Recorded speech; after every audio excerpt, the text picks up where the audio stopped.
children. Good morning, miss. இன்று உலக எழுத்தறிவு தினம். ஸோ கல்வியோடைய முக்கியத்துவத்தை நம்ம எல்லாரும் உணரணும் அப்படின்றதுக்காக இதற்காக ஒரு தினம் கொண்டாடும். ஓகேவா?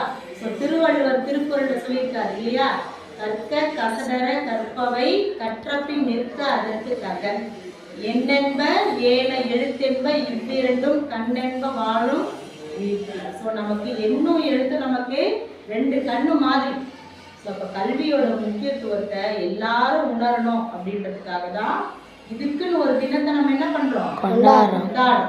அப்போ எல்லாரும் என்ன பண்ணணும், படிக்கணும். கல்வியோட முக்கியத்துவத்தை உணர்ந்தவர்களா நம்ம காலில் நிற்கணும்னா நமக்கு கல்வி அறிவு ரொம்ப முக்கியமானது. நிறைய புத்தகங்களை நீங்க என்ன பண்ணணும், தேடி தேடி படிக்கணும். தொட்டனைத்து ஊரும் மலர்கேணி மாந்தர்த்தம் கற்றனைத்து ஊரும் அறிவு என்ற குரலுக்கு ஏற்ப நிறைய நீங்க புத்தகங்களை என்ன பண்ணணும், படிக்கணும். படிக்கலாமா? வணக்கம். இன்று நாம் அனைவருக்கும் கூடி உலக எழுத்தறிவு தினத்தை கொண்டாடுகிறோம்.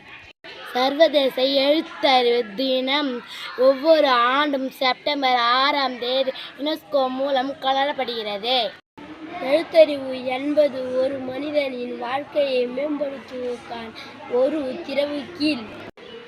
எழுத்தறிவு என்பது ஒரு தனி நபரின் உரிமை மட்டுமல்லாமல் அது ஒரு சமூகத்தின் கடமை. இந்த சிறப்பு நாளில் எழுத்தறிவின் முக்கியத்துவத்தை நினைவு கூற உள்ளோம். இதன் நோக்கம் உலகெங்கிலும் எழுத்தறிவின் முக்கியத்துவத்தை எடுத்துரைப்பது. கற்க கசடர கற்பவை கற்றபின் நிற்க அதற்கு தக.